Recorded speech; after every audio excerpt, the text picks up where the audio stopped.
Nasa gitna ng kanyang performance sa loob ng aquarium, ang babaeng nakabihis sirena nang biglang sakmalin ng malaking isda ang kanyang ulo. Nanlaban ang babae hanggang sa makawala siya.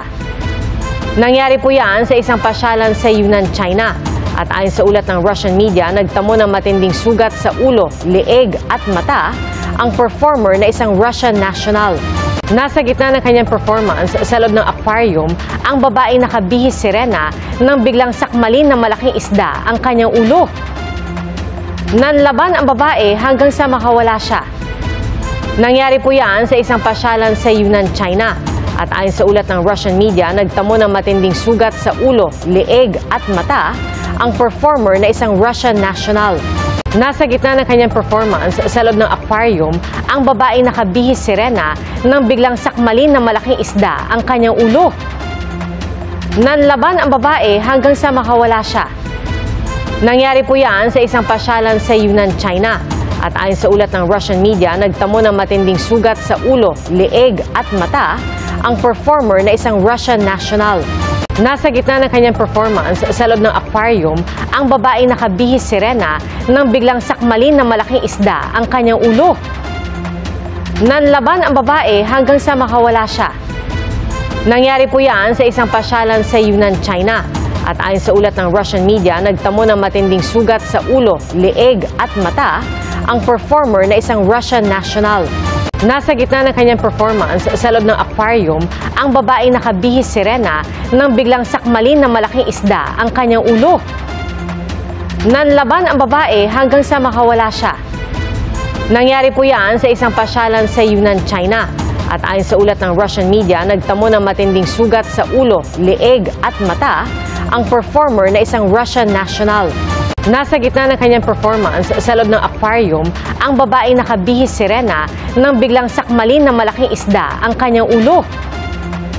Nanlaban ang babae hanggang sa makawala siya. Nangyari po yan sa isang pasyalan sa Yunnan, China. At ayon sa ulat ng Russian media, nagtamo ng matinding sugat sa ulo, leeg at mata ang performer na isang Russian national. Nasa gitna ng kanyang performance sa loob ng aquarium, ang babaeng nakabihis sirena nang biglang sakmalin ng malaking isda ang kanyang ulo. Nanlaban ang babae hanggang sa makawala siya. Nangyari po yan sa isang pasyalan sa Yunnan, China. At ayon sa ulat ng Russian media, nagtamo ng matinding sugat sa ulo, leeg at mata ang performer na isang Russian national. Nasa gitna ng kanyang performance sa loob ng aquarium, ang babaeng nakabihis sirena nang biglang sakmalin ng malaking isda ang kanyang ulo. Nanlaban ang babae hanggang sa makawala siya. Nangyari po yan sa isang pasyalan sa Yunnan, China.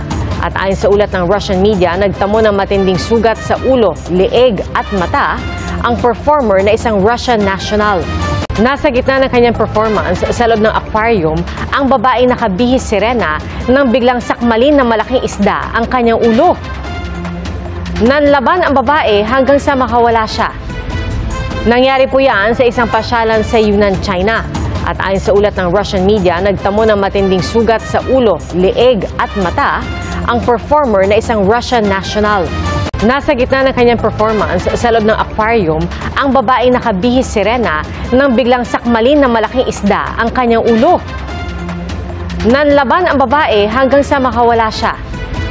Nangyari po yan sa isang pasyalan sa Yunnan, China. At ayon sa ulat ng Russian media, nagtamo ng matinding sugat sa ulo, leeg at mata ang performer na isang Russian national. Nasa gitna ng kanyang performance sa loob ng aquarium, ang babaeng nakabihis sirena nang biglang sakmalin ng malaking isda ang kanyang ulo. Nanlaban ang babae hanggang sa makawala siya. Nangyari po yan sa isang pasyalan sa Yunnan, China. At ayon sa ulat ng Russian media, nagtamo ng matinding sugat sa ulo, leeg at mata ang performer na isang Russian national. Nasa gitna ng kanyang performance sa loob ng aquarium, ang babaeng nakabihis sirena nang biglang sakmalin ng malaking isda ang kanyang ulo. Nanlaban ang babae hanggang sa makawala siya. Nangyari po yan sa isang pasyalan sa Yunnan, China. At ayon sa ulat ng Russian media, nagtamo ng matinding sugat sa ulo, leeg at mata ang performer na isang Russian national. Nasa gitna ng kanyang performance sa loob ng aquarium, ang babaeng nakabihis sirena nang biglang sakmalin ng malaking isda ang kanyang ulo.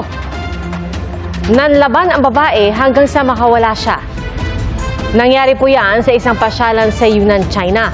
At ayon sa ulat ng Russian media, nagtamo ng matinding sugat sa ulo, leeg at mata ang performer na isang Russian national. Nasa gitna ng kanyang performance sa loob ng aquarium, ang babaeng nakabihis sirena nang biglang sakmalin ng malaking isda ang kanyang ulo. Nanlaban ang babae hanggang sa makawala siya. Nangyari po yan sa isang pasyalan sa Yunnan, China. At ayon sa ulat ng Russian media, nagtamo ng matinding sugat sa ulo, leeg at mata ang performer na isang Russian national. Nasa gitna ng kanyang performance sa loob ng aquarium, ang babaeng nakabihis sirena nang biglang sakmalin ng malaking isda ang kanyang ulo. Nanlaban ang babae hanggang sa makawala siya. Nangyari po yan sa isang pasyalan sa Yunnan, China. At ayon sa ulat ng Russian media, nagtamo ng matinding sugat sa ulo, leeg at mata ang performer na isang Russian national. Nasa gitna ng kanyang performance sa loob ng aquarium, ang babaeng nakabihis sirena nang biglang sakmalin ng malaking isda ang kanyang ulo. Nanlaban ang babae hanggang sa makawala siya. Nangyari po yan sa isang pasyalan sa Yunnan, China. At ayon sa ulat ng Russian media, nagtamo ng matinding sugat sa ulo, leeg at mata ang performer na isang Russian national. Nasa gitna ng kanyang performance sa loob ng aquarium, ang babaeng nakabihis sirena nang biglang sakmalin ng malaking isda ang kanyang ulo. Nanlaban ang babae hanggang sa makawala siya. Nangyari po yan sa isang pasyalan sa Yunnan, China. At ayon sa ulat ng Russian media, nagtamo ng matinding sugat sa ulo, leeg at mata ang performer na isang Russian national.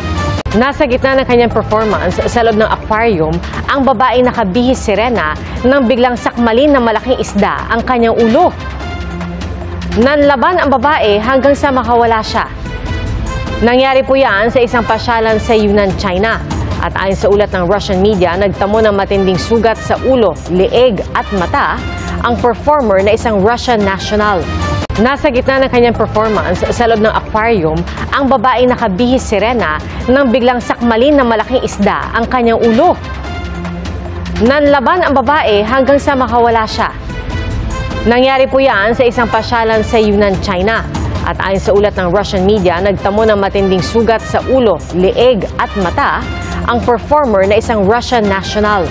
Nasa gitna ng kanyang performance sa loob ng aquarium, ang babaeng nakabihis sirena nang biglang sakmalin ng malaking isda ang kanyang ulo. Nanlaban ang babae hanggang sa makawala siya. Nangyari po yan sa isang pasyalan sa Yunnan, China.